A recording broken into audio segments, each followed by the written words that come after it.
Entonces, recuerda, hemos venido avanzando en este proyecto que llamamos el sutil camino hacia el fracaso y básicamente tratando de identificar las señales que dejó el apóstol Pedro en ese camino descendente que lo llevó al fondo de una situación en la que llegó incluso, como lo vamos a ver en unos minutos, a negar todo aquello que de alguna manera había abrazado con mucho compromiso durante más de 3 años.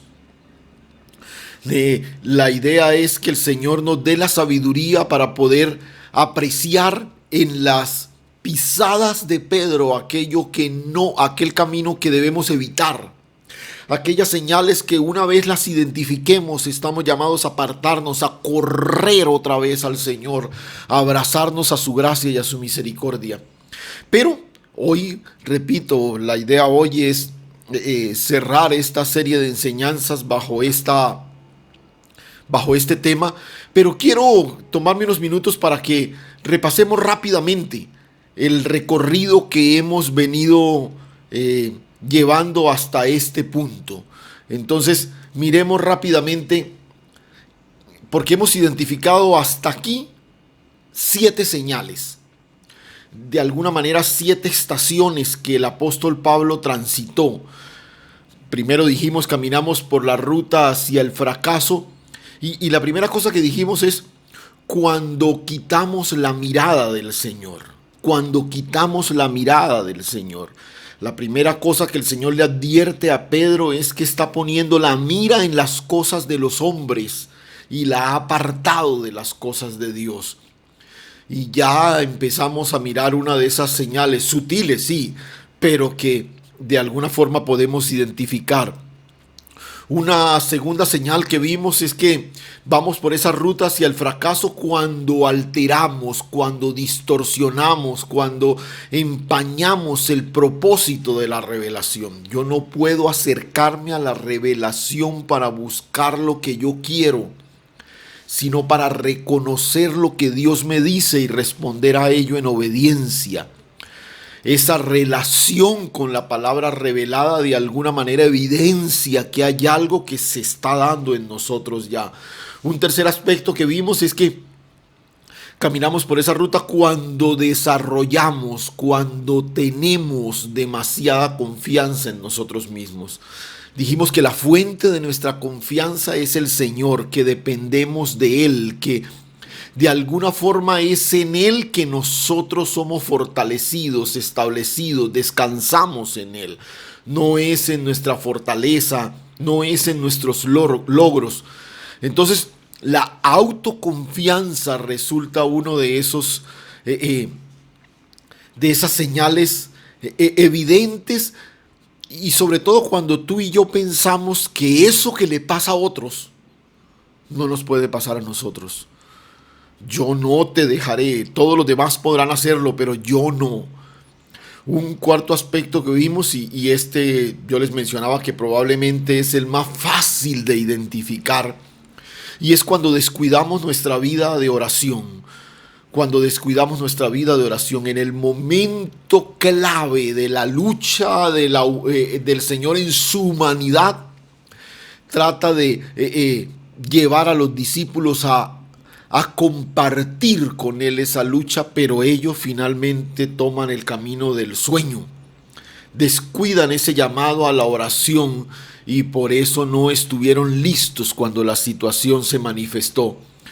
Luego dijimos que caminamos por esa ruta hacia el fracaso cuando enfrentamos los desafíos con nuestras propias armas, cuando ya la situación se manifiesta. Pedro decide sacar su espada y entonces es reprendido por el Señor, y además le advierte de las consecuencias que tenemos cuando decidimos asumir las cosas en nuestras fuerzas.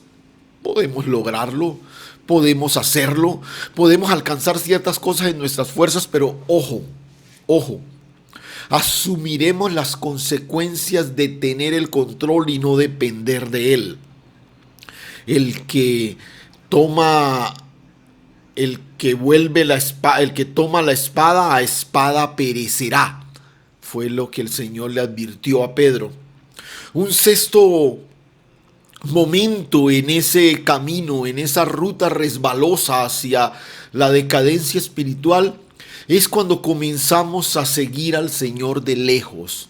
Veíamos la importancia de esto que la Escritura define como seguir al Señor. Cuando nuestro caminar en torno a Él comienza a alejarse, a distanciarse, ojo, estamos ya avanzando de manera significativa en ese proceso de alejarnos por completo del Señor.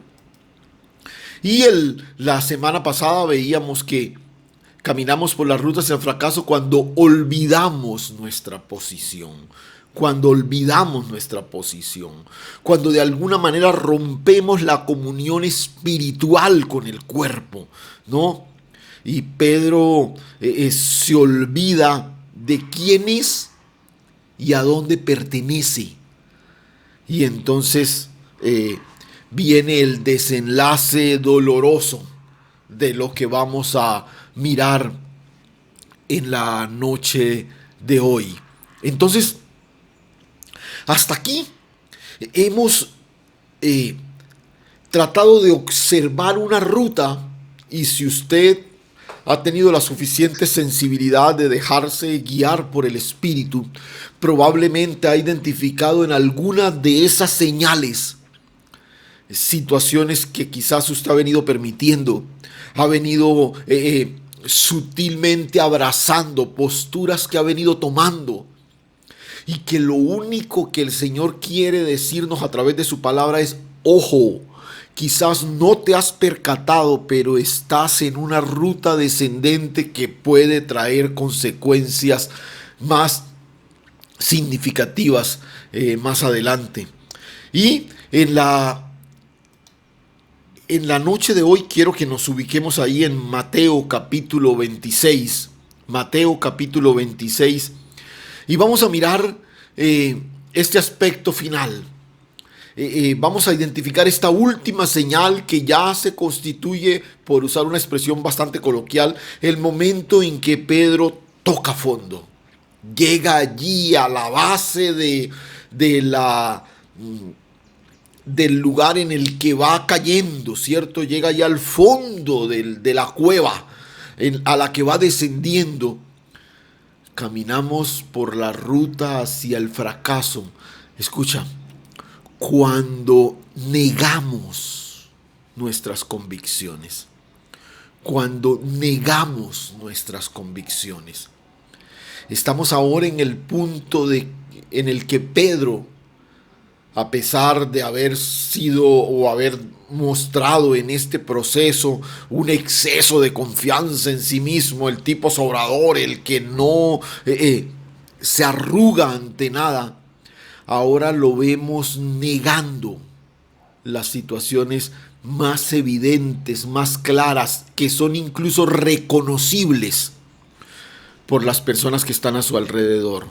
Entonces, ahí en Mateo capítulo 26, vamos a mirar el pasaje comprendido entre el verso 69 y 75. Mateo capítulo 26. Leo en favor de todos y acompáñame en esta lectura ahí, en el nombre del Padre, del Hijo y del Espíritu Santo. Pedro estaba sentado fuera en el patio y se le acercó una criada diciendo: tú también estabas con Jesús, el Galileo. Mas él negó delante de todos diciendo: no sé lo que dices.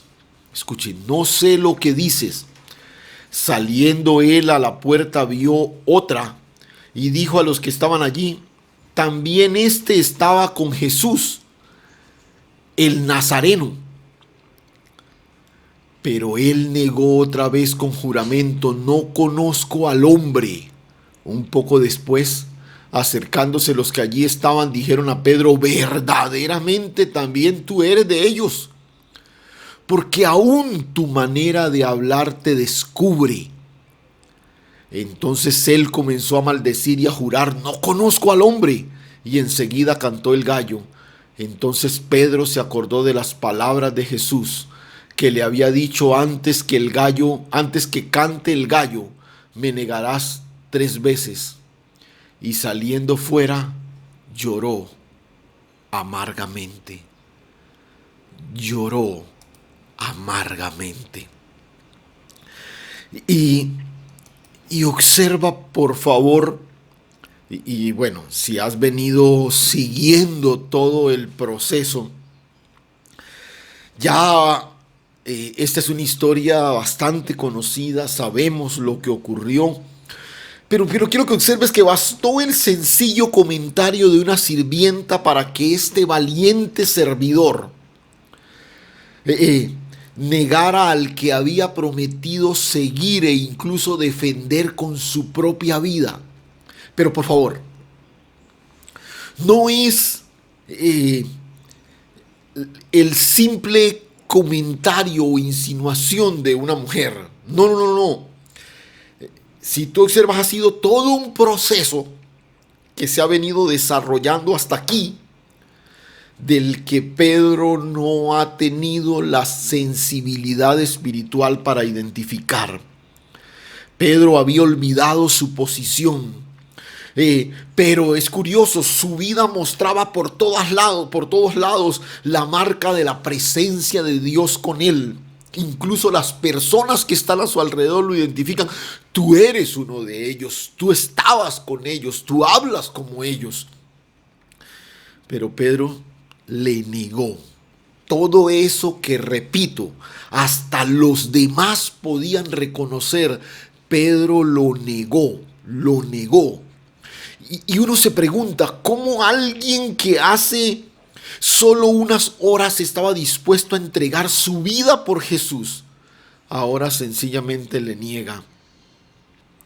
Y quiero que observe, y quiero que miremos, porque son 3 momentos, ¿cierto? 3 momentos en la tentación, en la negación, Son 3 momentos en que Pedro decididamente niega al Señor. Pero quiero que observemos con detalle cada uno de ellos, porque hay algo que podemos identificar allí.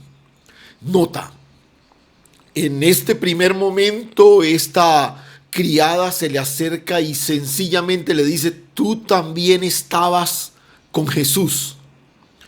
Tú también estabas con Jesús el Galileo. Nota, no era tan comprometida la insinuación de la mujer. No lo está señalando como uno de los discípulos, como uno de los jefes del movimiento mesiánico presidido por aquel hombre. No, no, no, no. Pero, sin embargo, la respuesta de Pedro va en la misma línea. No sé lo que dices. No sé lo que dices. Si tú notas, la respuesta de Pedro es tratando de desconocer lo que ella dice. No necesariamente su contenido, sino lo que ella está diciendo. Pedro no está en ese momento tratando de negar que efectivamente eso que ella dice no es cierto. No, no, no. No sé no tengo ni idea de lo que me estás hablando. Y yo pensaba mientras escribía mis notas, ¿cuántos quizás en algún momento que se han abordado?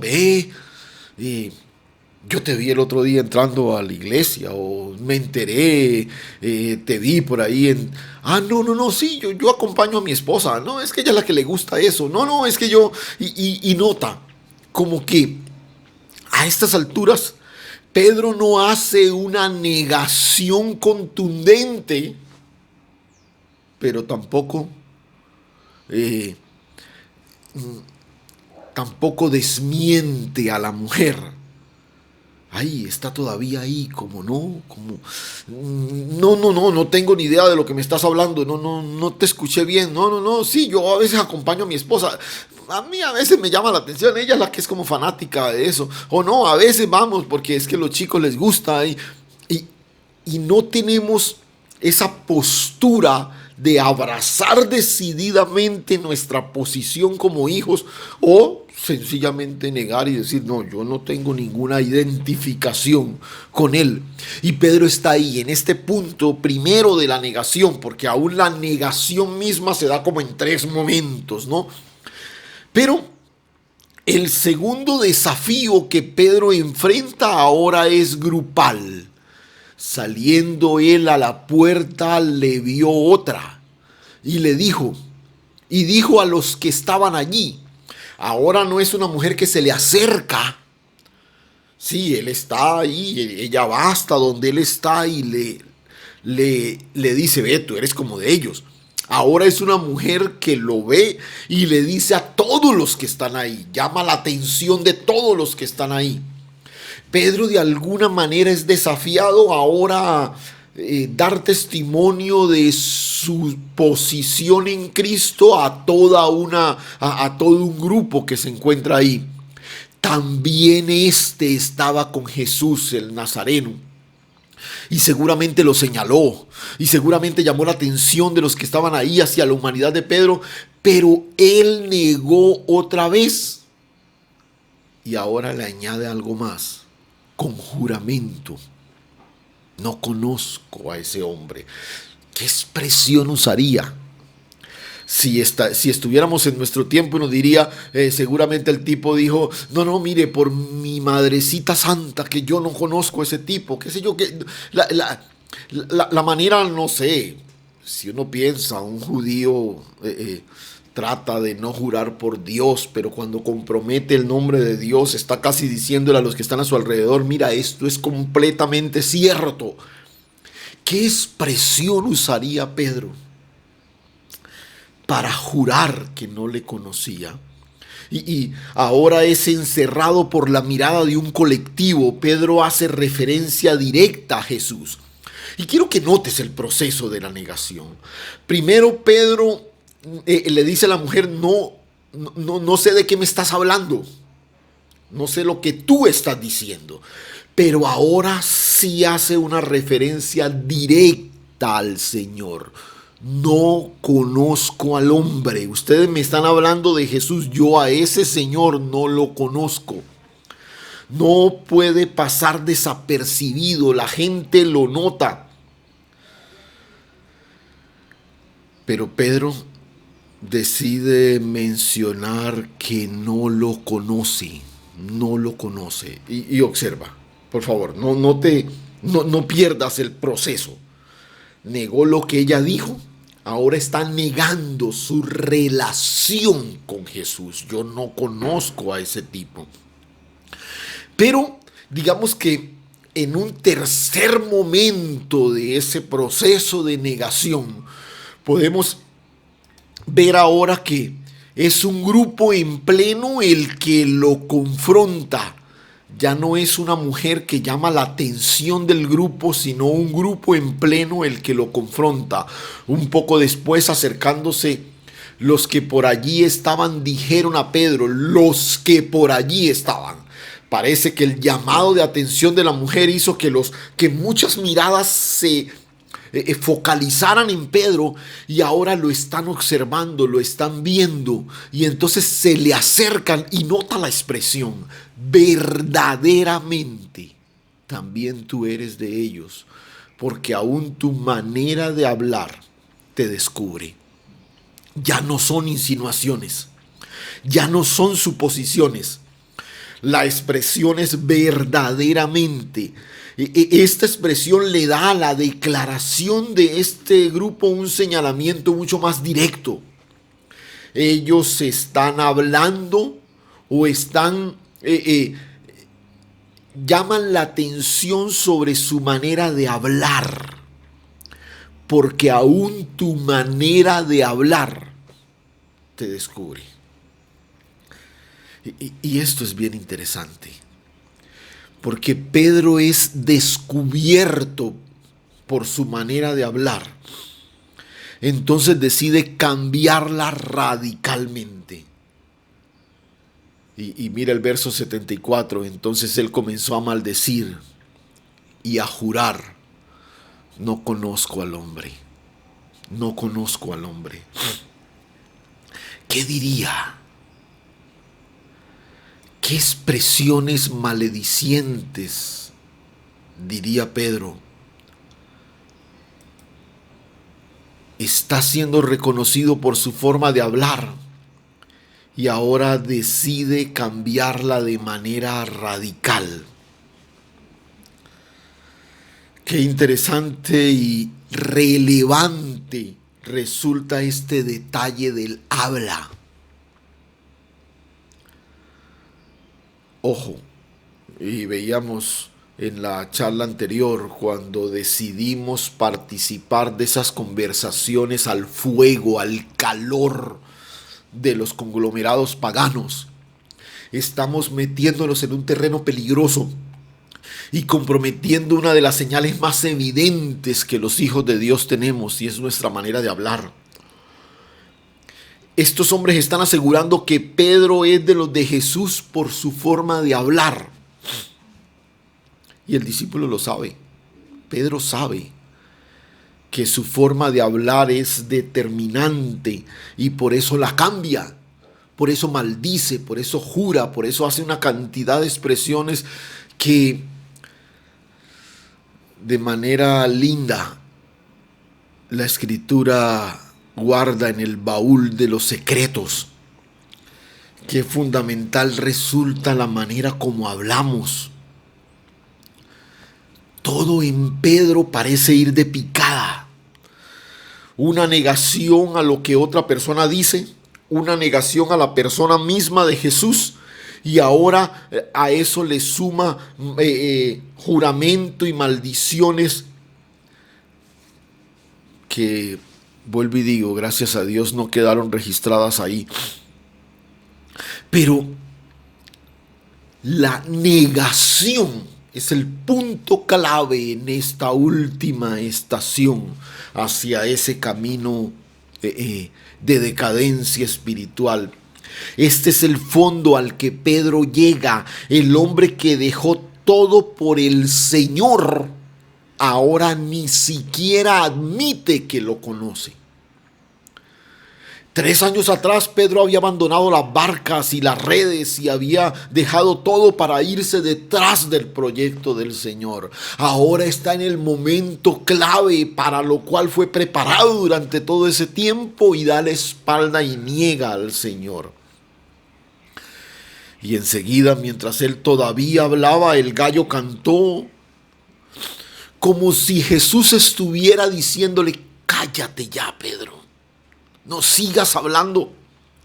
El sonido emitido por este animalito fue el retén divino para que Pedro se detuviera. Una manifestación sonora de la gracia de Dios a través del canto de un gallo.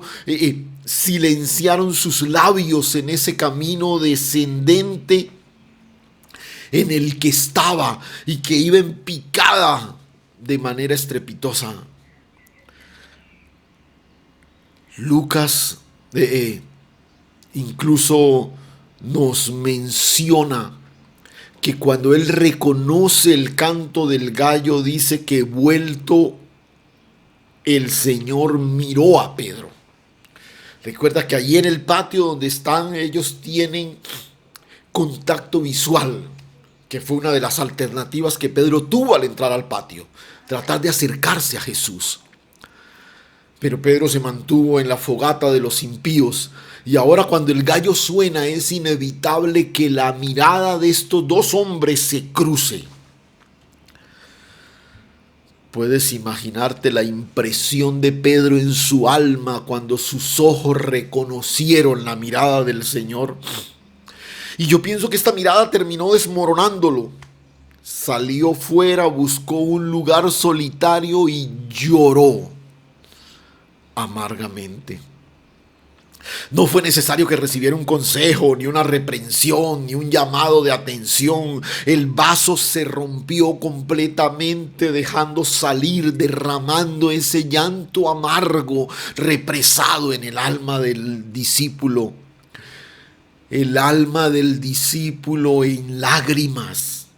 Pedro había tocado fondo. Allá en Cesarea de Filipo conoció quién era Jesús. La revelación iluminó su entendimiento para reconocer al Cristo, al Hijo del Dios viviente. Pero esa madrugada, en el patio del sumo sacerdote, se conoció a sí mismo. Se conoció a sí mismo. El Simón frágil, el hijo de Jonás, que se cree completamente autosuficiente. En ese momento el agudo canto de un gallo le recordó su orgullo, que superaba su entrega, su prepotencia, que anulaba por completo la humildad. Y que si había alguna esperanza en él, estaba en el camino de la cruz, que su Señor estaba dibujándole con toda claridad. En ese momento doloroso, Pedro aprendió que Dios no está esperando nuestras promesas, sino nuestro reconocimiento, nuestra entrega, nuestra humillación. Señor, yo te prometo que a partir de hoy, Señor, yo te prometo que a partir de este instante, no, escúchame, el Señor no está esperando tus promesas, está esperando tu entrega. Ese día Pedro reconoció que por muy buena que suenen sus iniciativas, siempre es mejor nuestra sujeción a la palabra revelada. Que la única fuente de verdadera confianza es la dependencia de Dios. Y que nuestra mirada no puede apartarse en ningún momento de Él. Pedro aprendió que la oración no es un recurso opcional, que es el aire que mantiene viva nuestra fe y que la comunión siempre será más importante que nuestra opinión. Allí aprendió a nunca hacer promesas a Dios que descansaran en su propia capacidad y suficiencia.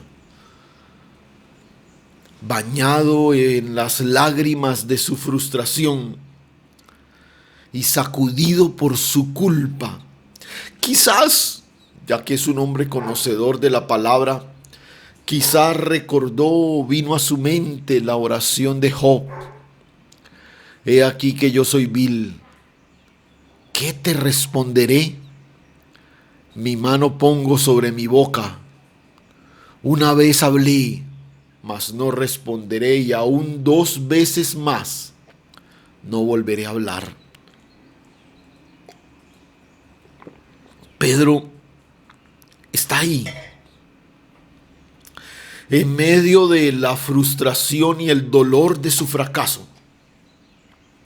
Y de alguna manera uno puede observar la gracia del Señor acompañándole en toda esa ruta, tratando de llamar su atención y de retornarlo al camino del propósito. Pero entendiendo que muchas veces el Señor permite que transitemos por esas rutas para que la soberbia sea quebrantada y le demos paso a la dependencia de su palabra y la suficiencia del Espíritu Santo en nosotros. Mira, es en situaciones como estas donde se desnuda la perversidad del corazón. Ese corazón lleno de egoísmo. Y vemos la incapacidad de nuestras fuerzas y la necesidad de afianzar por completo nuestra dependencia de Él. En Pedro vemos literalmente a alguien enlazado por los dichos de su boca. Por eso yo necesito homologar lo que digo con lo que Dios ha dicho. Porque cuando lo que yo digo se divorcia de lo que Dios ha dicho, contraviene lo que Dios ha dicho, voy a enlazarme para perdición. entre más hablaba, más se comprometía en su responsabilidad y más se distanciaba de lo que Dios tenía para él. Le negó delante de todos, le negó con juramento y le negó con maldiciones. Todo en Pedro se ve comprometido, todas sus convicciones se ven sacudidas. Muchas veces por nuestra propia seguridad negamos la fe, olvidando que el lugar donde estamos más seguros es precisamente en Él. Por temor al rechazo, por temor al ridículo, cedemos y deponemos nuestras creencias y convicciones y terminamos negociando con un sistema que finalmente nos dará la espalda. Transigir con el sistema por conveniencia siempre es darle la espalda al camino de la obediencia.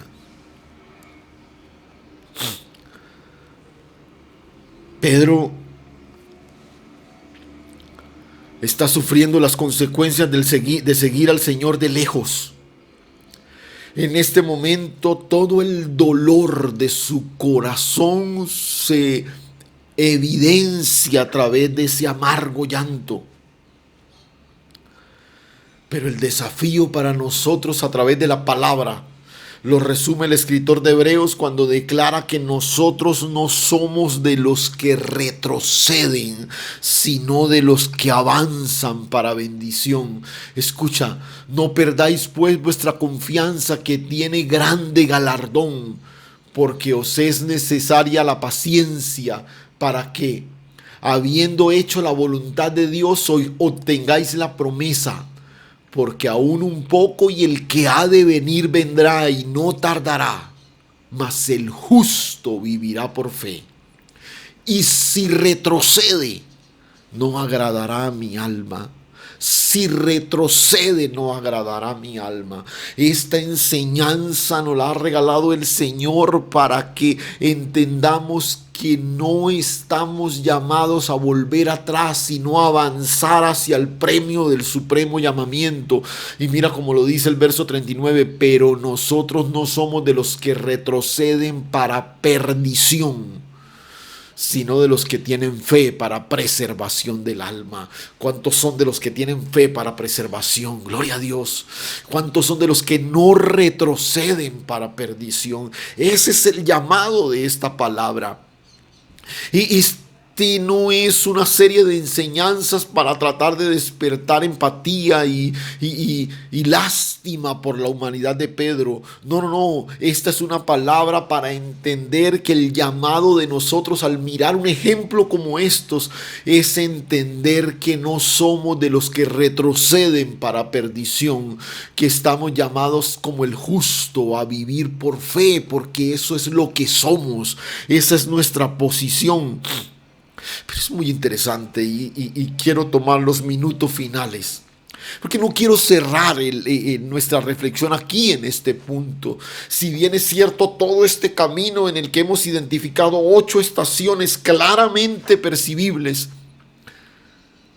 no puede quedar aquí, porque Pedro no quedó ahí. Porque Pedro tuvo la sensibilidad de aferrarse a la gracia de Dios y retomar el camino. Y es en esa tónica en que quiero cerrar esta reflexión en esta noche. Y es muy especial la manera como la gracia del Señor, ojo, que lo acompañó en todo ese camino mientras testarudamente seguía apartándose y apartándose y apartándose, pero ahora esa gracia viene para agarrarlo, sacarlo y posicionarlo en el favor de Dios. Es muy interesante. Así como la Escritura no nos revela aquellas palabras maldicientes y esos juramentos paganos de Pedro, tampoco nos revela un encuentro individual que el discípulo tuvo con el Cristo resucitado. Cuando el Señor resucita y se encuentra con María y con las primeras personas que lo reconocieron. Recuerda a los discípulos las instrucciones de ir a Galilea y todo lo demás que le había mencionado. Pero mira lo que recuerda, dice, pero id, decid a los discípulos y a Pedro que él va delante de vosotros a Galilea. El mismo Pablo menciona en el capítulo 15 de Primera de Corintios, cuando hace la lista de las personas a las que el Cristo resucitado apareció, menciona que se le apareció también a Cefas, a Pedro. Y mira, en ese proceso de restauración, el Señor tiene un diálogo con Pedro. Otra vez, no tenemos registro del contenido de ese diálogo, pero sí sabemos indiscutiblemente que una de las tareas primeras del Cristo resucitado fue abrazar con su gracia y su misericordia a este discípulo que tocó fondo, llegando a negar incluso sus convicciones. Pero hay un posterior encuentro del que la Escritura sí nos deja ver lo que sucedió y tenemos un registro. Y Juan parece que después de cerrar su evangelio en el capítulo 20, incluye un capítulo 21 como para recordarnos que hubo un proceso sanador, restaurador en la vida de Pedro. Este proceso alcanzó su cumbre gloriosa en un encuentro a las orillas del mar de Galilea. Ya están en Galilea, ya los discípulos fueron hasta Galilea, donde el Señor había quedado de reencontrarse con ellos. Pedro quizás ya había sido perdonado en ese encuentro con Jesús. Pero ahora, ahí en ese punto es comisionado nuevamente y reafirmado en su llamado. Ahí en Juan capítulo 21, a la altura del versículo 15, dice: cuando hubieron comido, Jesús dijo a Simón Pedro: Simón, hijo de Jonás, ¿me amas más que estos? Le respondió: sí, Señor, tú sabes que te amo. Y él le dijo: apacienta mis corderos. Volvió a decirle la segunda vez: Simón, hijo de Jonás, ¿me amas? Pedro le respondió: sí, Señor, tú sabes que te amo. Le dijo: apacienta mis ovejas. Le dijo la tercera vez: Simón, hijo de Jonás, ¿me amas? Pedro se entristeció de que le dijese la tercera vez: ¿me amas? Y le respondió: Señor, tú lo sabes todo. Tú sabes que te amo. Jesús le dijo: apacienta mis ovejas. De cierto te digo, cuando eras más joven te ceñías e ibas a donde querías, mas cuando ya seas viejo extenderás tu mano y te ceñirá otro y te llevará a donde no quieras. Esto dijo dando a entender con qué muerte había de glorificar a Dios. Y dicho esto añadió: sígueme. Es interesante y bueno, no necesitamos mucha iluminación para entender por qué el Señor le hace a Pedro la misma pregunta 3 veces. El Señor lo está llevando por aquel paraje oscuro para sanar por completo las heridas de su corazón. Los labios que negaron, que juraron, que maldijeron, ahora tienen la oportunidad de expresar: te amo, te amo, te amo. El que parecía tener la respuesta correcta para todo, ahora se rinde delante del que todo lo sabe. Señor, tú lo sabes todo. Este es el mismo Pedro que unos días antes decía: no, tú estás diciendo que te vamos a dejar, pero yo no, tú no me conoces, tú no sabes quién soy yo. Ahora se rinde delante del que todo lo sabe.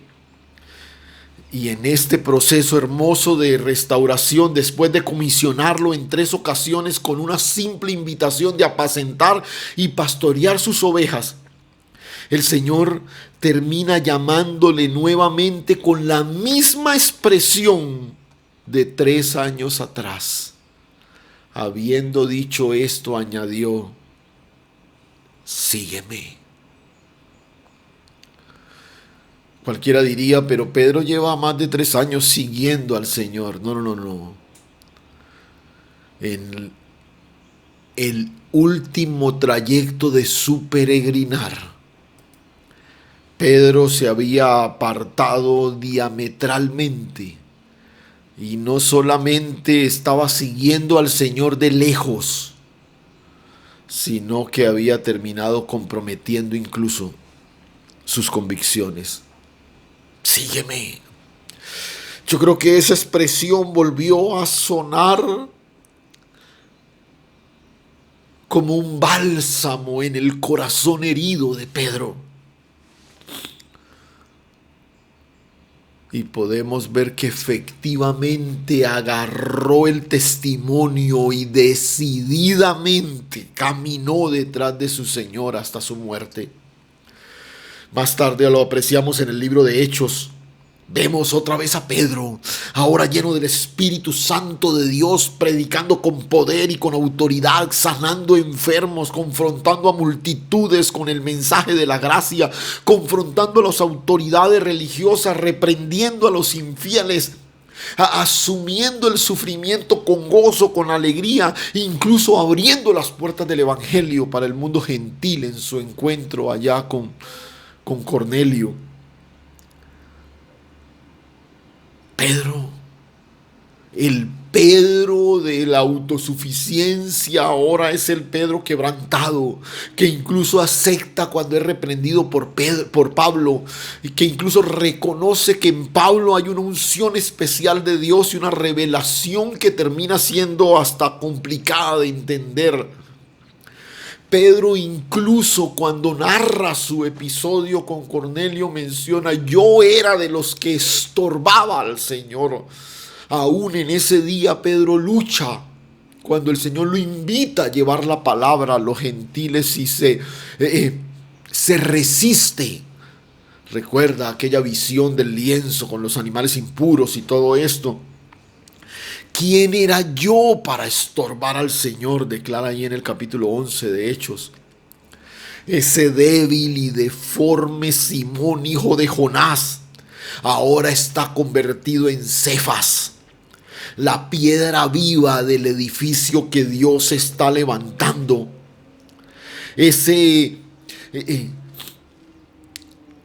Esa obra soberana de Dios rompió el Simón almático para formar el Pedro espiritual.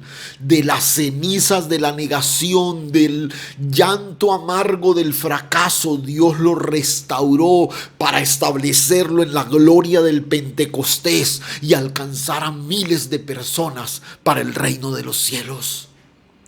Este es el Dios que no solamente sigue con su mirada compasiva nuestra ruta hacia un fracaso inminente, sino que extiende la mano de su gracia y nos levanta en su poder para establecernos nuevamente en el cumplimiento de su propósito. Eso lo hizo con Pedro. Y eso está dispuesto a hacerlo contigo y conmigo si se lo permitimos. Este es el momento en el que la palabra nos invita a que aprendamos de Pedro y aceptemos los tratos de Dios, la disciplina del Señor, para que tomemos decididamente la cruz y avancemos por el camino de la manifestación gloriosa de la vida del Hijo. Escúchame.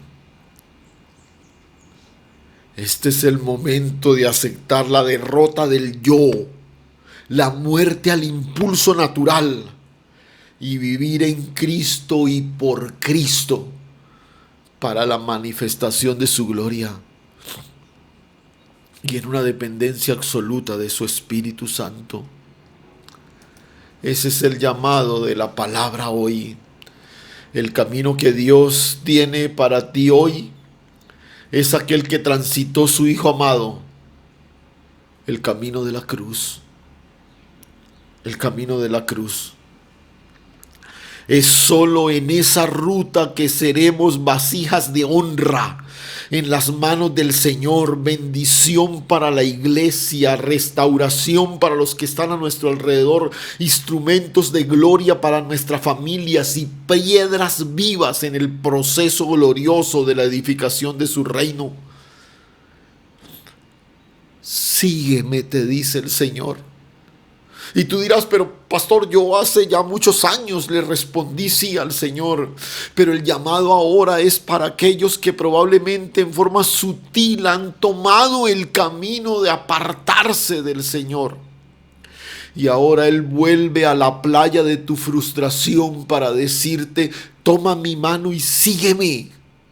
El Señor que lo hizo con Pedro lo hace con todo aquel que hoy, reconociendo su error, reconociendo su pecado, se pone en manos de la gracia para ser introducido, posicionado en el camino de la restauración.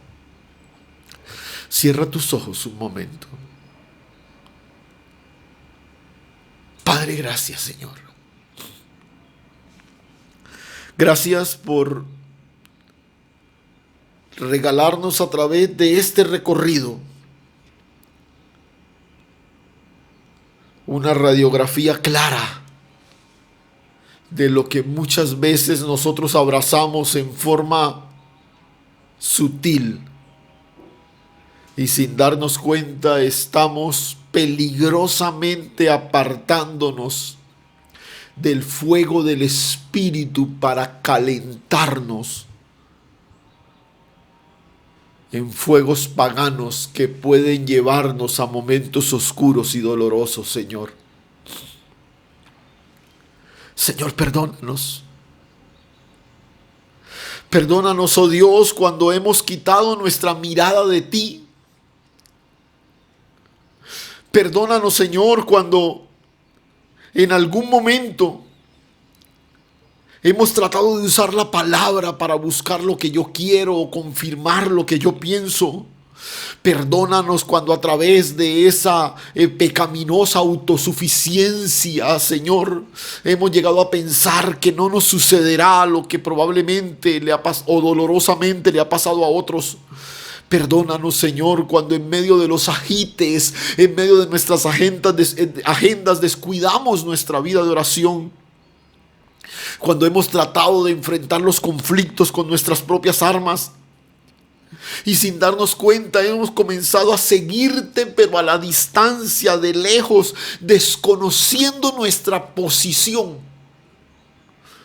para terminar negando nuestras convicciones, Señor. Perdónanos. Hoy estamos aquí, Señor, en una dependencia absoluta de tu gracia, para decirte como Pedro, Señor, te amamos. Quizás en medio de nuestras imperfecciones, en medio de nuestros fracasos, en medio de nuestros desaciertos, Señor, pero tú sabes que te amamos. Extiende tu gracia, Señor.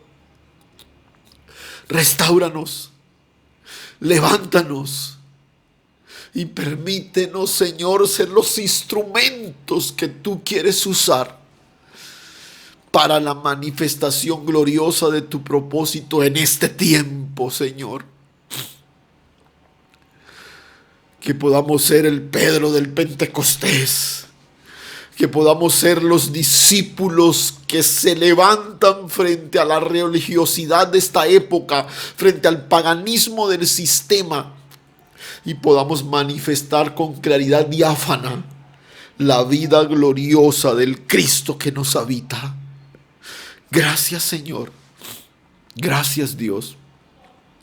A ti toda la honra y toda la gloria en Cristo Jesús. Amén y amén.